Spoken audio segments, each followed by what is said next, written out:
வணக்கம். நான் உங்கள் இன்பராஜ். தினம் ஒரு தாவர வகைகள் என்ற தலைப்பில் இன்றைக்கி நம்ம பார்க்க இருக்கிறது குமுளம் பழம். குமுளம் பழத்தில் நிறைய மருத்துவ குணங்கள்லாம் இருக்குது. அதை பற்றி தெரிஞ்சுக்கிறதுக்கு முன்னாடி இந்த மரத்தை பற்றி பார்ப்போம். இந்த மரம் பூக்கள் பாருங்கள், மஞ்சள் நிறமாக ஆவாரம் பூ மாதிரி நல்லா அழகாக இருக்குது. இதோட இலையும் நல்லா சின்னதாக வட்டமாக இருக்குது. இதோட காய், பழம் எல்லாமே நல்லாவே இருக்குது பாருங்கள். பழம் நல்லா எலுமிச்சம்பழமாக சின்னதாக அழகாக இருக்குது. இந்த குமுளம் மரம் ஒரு முள் வகையை சார்ந்தது. முள் மரம் பார்த்திங்கன்னா தெரியும், காஞ்சி போனால் முள் இருக்கும்.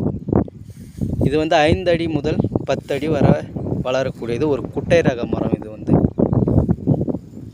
இது பெரும்பாலும் காடுகள், ஏரிக்கரை, ஆற்றங்கரை ஓரங்களில் அந்த மாதிரி மேடான பகுதிகளில் தான் வளரும். ரொம்ப நீர்நிலையெல்லாம் இது வளராது. இந்த குமுளத்தில் நிறைய மருத்துவ குணங்கள் இருப்பதாக சொல்லப்படுது. ஃபஸ்ட்டில் இதுக்கு எல்லாருக்கும் பேர் போனது தெரிஞ்சது அப்படின்னா, இந்த குமுளம் பழத்தை பறித்து தலையில் தேய்ச்சி குளிப்பதன் மூலம் தலையில் உள்ள பொடுகள்லாம் விலகும் அப்படின்னு சொல்லப்படுது. இந்த காயை பறித்து அரைத்து உடம்பில் பத்து போடுவதன் மூலம் உடம்பில் மேல் புறத்தில் ஏற்படும் கொப்பளம், புண், சர்ம பிரச்சனைகள் அனைத்தும் தீரும் அப்படின்னு சொல்லப்படுது. இன்னும் நிறைய மருத்துவ குணங்கள்லாம் இதில் சொல்லப்படுது. மாதவிடாய் பிரச்சனை போன்றவைக்கு இது பயன்படுவதாக சொல்லப்படுது. பாருங்கள், நிறைய காய் வச்சிருக்கு. அந்த காலங்களில் ஏரிக்கரைகள், ஆற்றங்கரையில் குளிக்கிறவங்க இந்த குமுளங்காயை பறித்து தான், பழத்தை பறித்து தலையில் தேய்ச்சிக்குவாங்க.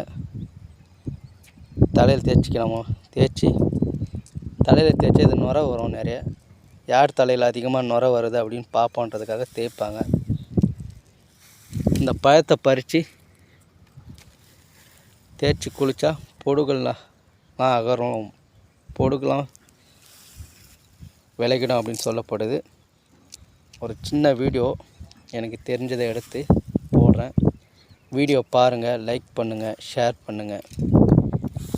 நன்றி, வணக்கம்.